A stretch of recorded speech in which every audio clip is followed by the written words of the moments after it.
दोस्तों आज की इस वीडियो में हम डिस्कस करने वाले हैं कि क्यों बहुत से स्मार्ट लोग अपनी लाइफ में अकेला फील करते हैं और क्यों आम लोगों की निस्बत उन्हें अपनी लाइफ में ज़्यादा स्ट्रगल करनी पड़ती है। पर सवाल ये है कि इतने सारे स्मार्ट बच्चे बड़े होते होते स्टक, डिस्कनेक्टेड और अकेला महसूस क्यों करते हैं। एक्चुअल में उन्हें तो लाइफ में सबसे आगे होना चाहिए क्योंकि उनकी तारीफ होती थी, उन्हें रिवॉर्ड्स मिलते थे और उन्हें बताया जाता था कि तुम जिंदगी में बहुत आगे जाने वाले हो। लेकिन ये प्रोमिसेस कहीं ना कहीं उनके लिए कैद बन जाते हैं क्योंकि वही बच्चे जो कल तक सबसे अलग और प्रोमिनेंट नजर आ रहे थे आज बेचारे अपनी लाइफ में स्ट्रगल कर रहे हैं। इन बेचारों को मोटिवेशन ही नहीं मिलती, ये बाकी लोगों से अपने आप को पीछे महसूस करते हैं और या तो ये चीजें स्टार्ट ही नहीं कर पाते और अगर स्टार्ट कर भी ले तो उन्हें कंप्लीट नहीं कर पाते और ये लोगों से कनेक्ट भी नहीं हो पाते। और सबसे बुरा उस वक्त होता है जब उन्हें समझ ही नहीं आता कि आखिर उनके साथ हो क्या रहा है, क्योंकि बाहर से तो सब कुछ ठीक लगता है लेकिन अंदर से वो एक कॉन्स्टेंट आइसोलेशन फील करते हैं और उन्हें ऐसा लगता है कि जिंदगी तो जैसे बाकी लोग गुजार रहे हैं और वो सिर्फ उसे रुककर देख रहे हैं। हालांकि वो शार्पनेस,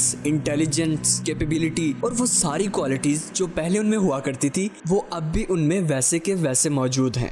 एक्चुअली इसके पीछे एक वजह होती है क्योंकि स्मार्ट लोग अपनी आइडेंटिटी ही इस फैक्ट पर बिल्ड करते हैं कि वो स्मार्ट हैं और जो चीजें बचपन में उन्हें स्मार्ट बनाती थी अडल्टहुड में वो उन्हें फंसा लेती हैं। तो चलिए बात करते हैं कि आखिर ये सब होता क्यों है और इसे हम किस तरह से फिक्स कर सकते हैं। क्योंकि ये कोई फेलियर नहीं है बल्कि एक सर्वाइवल स्ट्रेटजी है जो अब के दौर में काम नहीं करती, लेकिन अगर हम समझ लें कि हम यहाँ तक कैसे पहुँचे तो हम इससे निकलने का रास्ता भी ढूंढ सकते हैं। जब हम छोटे होते हैं तो ऐसे कुछ फैक्टर्स होते हैं जिनके अराउंड हम अपनी पर्सनैलिटी को बिल्ड करते हैं और बच्चों को कुछ लेबल्स या टाइटल्स दिए जाते हैं जिनकी बिना पर उनकी पर्सनैलिटी में एक खास बात इनग्रेव्ड हो जाती है। फॉर एग्जांपल सबसे कॉमन टाइटल जो किसी बच्चे को दिया जाता है वो है कि तुम स्मार्ट हो। उसके पेरेंट्स, टीचर्स, क्लासमेट्स बार बार इस बात को उसके माइंड में रीइंफोर्स करते हैं कि तुम तो स्मार्ट हो। जब बार बार उसे ये बात बताई जाती है कि तुम स्मार्ट हो तो ये बात उसकी पर्सनैलिटी से और उसके माइंड से चिपक जाती है। एक टाइम तक उसे बहुत अच्छा लगता है, लाइफ उसे बहुत इजी लगती है, चीजें बहुत जल्दी समझ आ जाती हैं, सब उसकी काफी ज्यादा प्रेज करते हैं और उसे बहुत ही अच्छा लगता है कि सब उसे स्मार्ट कह रहे हैं और बिना किसी मेहनत के वो बड़े से बड़ा काम इजीली कर लेता है। लेकिन इसकी उन्हें कीमत चुकानी पड़ती है क्योंकि लोग जब आपको इस तरह से प्रेज करते हैं तो वो आपके हार्डवर्क को नहीं बल्कि आपकी एफर्टलेस सक्सेस को प्रेज करते हैं। जब आप बिना पढ़े ए ग्रेड ले लेते हैं, किसी प्रॉब्लम को जल्दी सॉल्व कर देते हैं तो इस सब से आपको प्रेज तो मिलती है लेकिन एक बहुत ही रॉन्ग बिलीफ आपके अंदर घुस जाता है कि अगर मैं स्मार्ट हूँ तो मेरे लिए तो हर चीज इजी होनी चाहिए।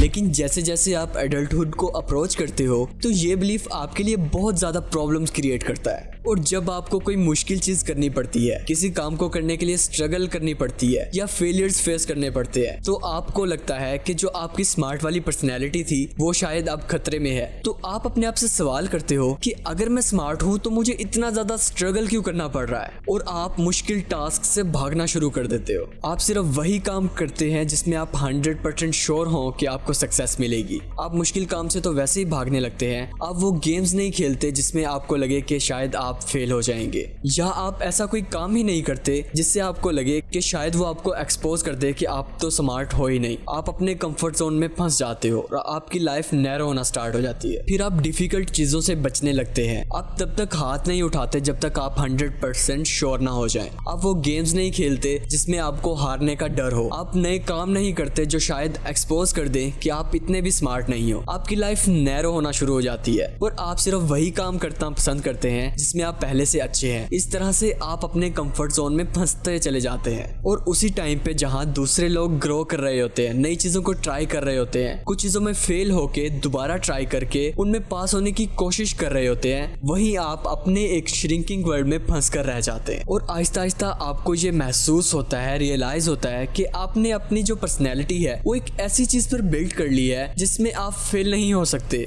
आप बेवकूफ नहीं लग सकते, आप नई चीजें ट्राई नहीं कर सकते क्योंकि उससे आपकी पूरी पर्सनैलिटी एक्सपोज और कोलैप्स हो सकती है। और यहीं से आपका अकेलापन शुरू हो जाता है क्योंकि जब आप ग्रो करना बंद कर देते हैं तो आप लोगों के साथ कनेक्ट भी नहीं कर सकते। अब जरा सोचिए कि कनेक्शन कैसे बनता है। वो बनता है शेयर्ड एक्टिविटीज से, ऑकवर्ड ऑकवर्ड स्टेजेस से गुजरने से, लोगों के साथ मिलकर टीम वर्क करने से। लेकिन जब आप ग्रो करना ही बंद कर देते हैं और आप इन एक्टिविटीज का हिस्सा नहीं बनते तो आपके कनेक्ट करने के चांसेस भी खत्म हो जाते हैं। आप क्लब्स ज्वाइन नहीं करते, स्पोर्ट्स नहीं खेलते और ग्रुप प्रोजेक्ट्स में हिस्सा नहीं लेते और धीरे धीरे से जो आपकी सोशल लाइफ है उसका सारा फ्लो ही टूट जाता है। इसके बाद जो कनेक्शन की क्रेविंग है वो तो फिर भी बाकी रहती है। तो आप अपनी इमोशनल इंटेलिजेंस पे भरोसा करते हुए लोगों को समझने की कोशिश करते हैं। उनसे कनेक्ट करने की बजाय आप लोगों को समझने की कोशिश करते हैं। इसे कहते हैं इमोशनल एम्पैथी, जिसमें आप लोगों के बिहेवियर को तो समझते हैं, उनकी सोच को तो समझते हैं, लेकिन इमोशनल लेवल पे आप प्रैक्टिकली उनसे जुड़ नहीं पाते।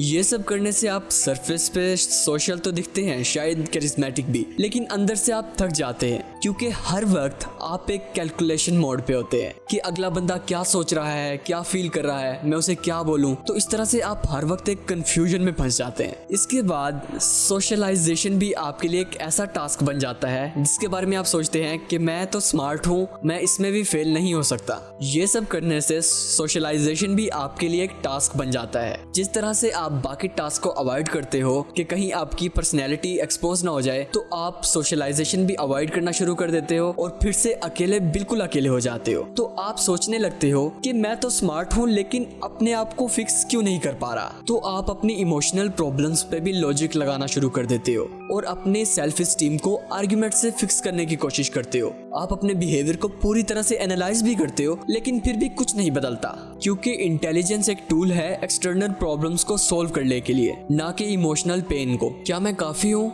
इसका आंसर सिर्फ इमोशन दे सकते हैं, लॉजिक नहीं। स्मार्ट बच्चों के साथ इमोशनल ग्रोथ अक्सर पीछे रह जाती है और जब अनबियरेबल हो जाती है, ईगो एक लास्ट डिफेंस बनता है। मैं दूसरों से अलग हूँ, मैं कनेक्ट नहीं करता क्योंकि मैं उनसे ज्यादा स्मार्ट हूँ, मैं डीप हूँ, मुझे सरफेस लेवल फ्रेंडशिप पसंद नहीं। यही होता है डिफेंसिव एरोगेंस। एक इनविजिबल वॉल बन जाता है आप और दूसरे लोगों के बीच। इवन जब आप कनेक्शन चाहते हैं, वो वॉल आपको रोकता है। तो अब इसका सोल्यूशन क्या है? सबसे पहला स्टेप, और ये सबसे इंपॉर्टेंट है, स्मार्ट किड वाली आइडेंटिटी को छोड़ दो। वो इसलिए नहीं कि स्मार्ट होना बुरी बात है, बल्कि इसलिए कि इस पे अपनी पर्सनैलिटी को बेस करना एक टॉक्सिक चीज है। क्योंकि अगर आपकी वैल्यू एफर्टलेस सक्सेस से आती है तो आप हर एक उस चीज से भागोगे जो आपके लिए डिफिकल्ट हो, क्योंकि ये आइडेंटिटी आपको रोकती है कि आपकी स्मार्ट किड वाली आइडेंटिटी बाकी रहे। अगर आपकी लाइफ की वैल्यू एफर्टलेस सक्सेस से आती है तो आप हर एक उस चीज से भागोगे जो आपके लिए डिफिकल्ट हो, और आप सिर्फ इस वजह से ग्रोथ को सैक्रिफाइस कर दोगे ताकि आपका स्मार्ट होने का जो इल्यूजन है वो बरकरार रहे।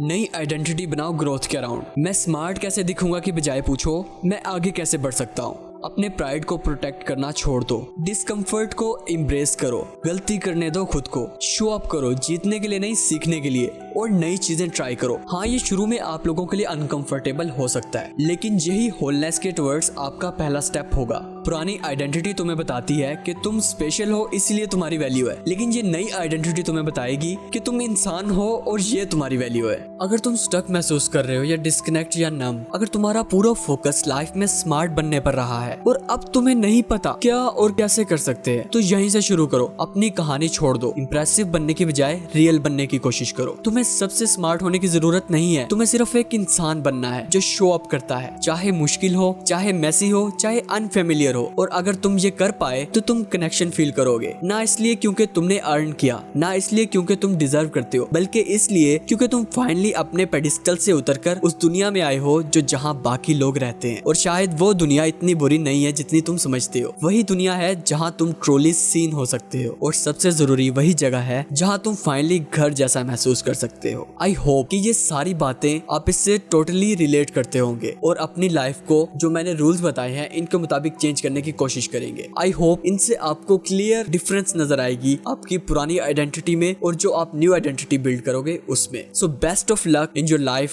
और आई होप कि आपकी सबकी लाइफ पॉजिटिव वे में चेंज हो।